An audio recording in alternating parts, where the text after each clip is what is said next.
President Pennybaker by Kate Feiffer, illustrated by Diane Good.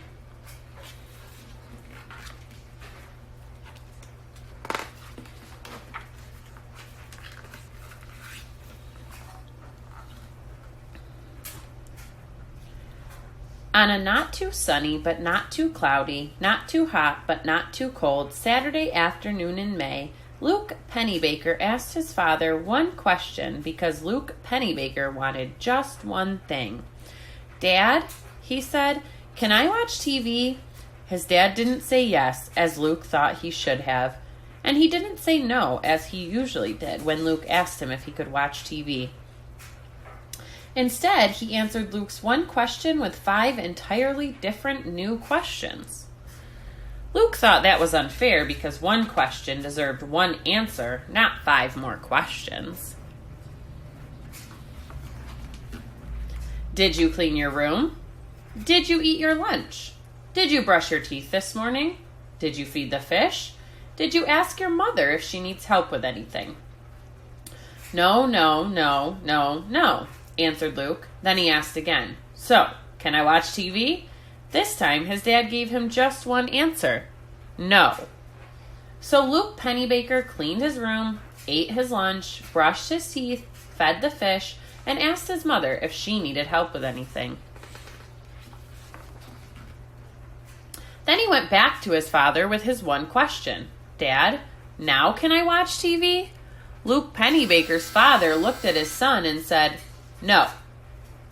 It was at this very moment, this precise instant, this exact time and place, that Luke realized life was unfair.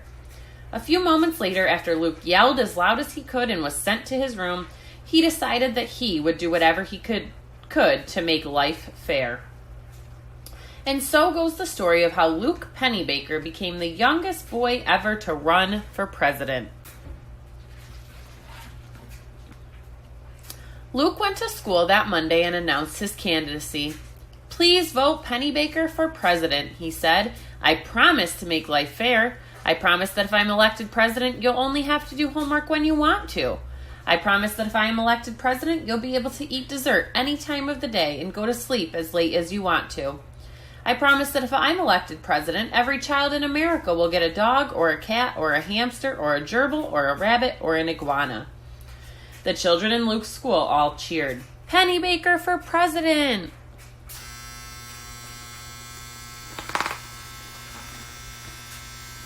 That week, they set up a campaign office and named Luke's dog, Lily, as the vice presidential candidate.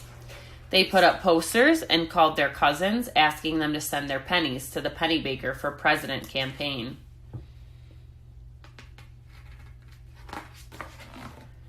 Luke and Lily spent the summer traveling around the country campaigning. They campaigned on top of a mountain in Colorado and on the beach at the Jersey Shore. They campaigned in a candy store in Kansas and at a dog show in Detroit. The rest of Luke's family came too, but they were just vacationing.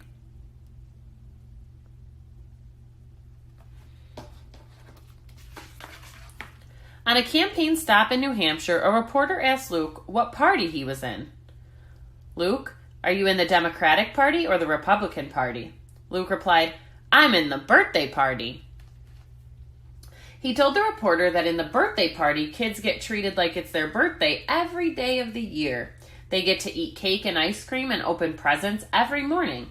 They get to wear shorts in the winter and dirty clothes to fancy parties. They get to play games at school and draw pictures during dinner. They can flood the bathroom when they take a bath and keep their room as messy as they want to. Later that summer at a campaign stop in Iowa, a reporter asked Luke what was the first thing he would do as the youngest president in America. Luke replied, "Paint the White House orange." The other presidential candidates were asked what they thought about Luke's idea. One of the candidates said she thought the White House should be painted blue. The other candidate thought it should be painted red. But Luke liked orange, and it seemed like the rest of the country did too. By late summer, Luke and Lily were leading in the polls. Lily was named the most popular pup in the country. "Happy Birthday" became America's most sung song. "We're tired of the unfair. We want Pennybaker for president. Bark for the birthday party," roared the crowds.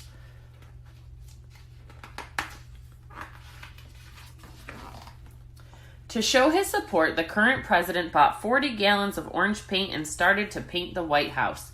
When he ran out of paint, he bought 40 more gallons and 40 more and then 40 more. By November, the White House was painted orange.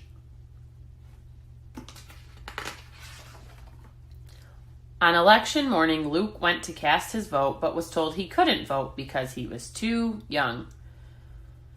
Luke went on TV to point out how unfair it was that he was not allowed to vote. Lily stood by his side and barked because she hadn't been allowed to vote either.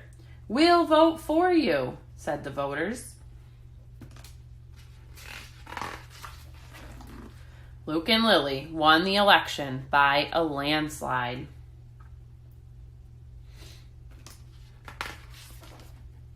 In January, President Luke Pennybaker and Vice President Lily Pennybaker moved into the Orange White House and ordered cake, ice cream, and presents for every person and bones for every dog in America. But the mayor of New York didn't like her present, and a senator in Maine was allergic to ice cream, and the governor of California wouldn't eat anything with sugar in it, and the dog of the city councilman in Cincinnati refused to chew on his bone.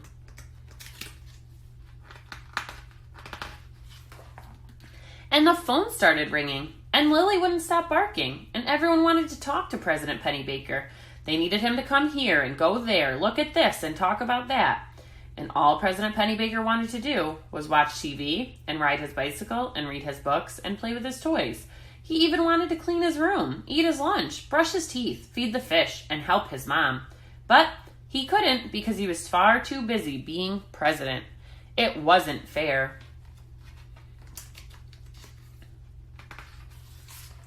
So after his first week of being president, the youngest president in history stepped down. "I want to do what's fair," he said. He packed his bags and left the Orange White House. As he walked away, he turned around and looked back. The new president was sitting near a window, looking out at Luke. Luke waved and yelled, "Good luck, I know you'll be fair." The new president nodded, picked up her paw, and barked back. The end.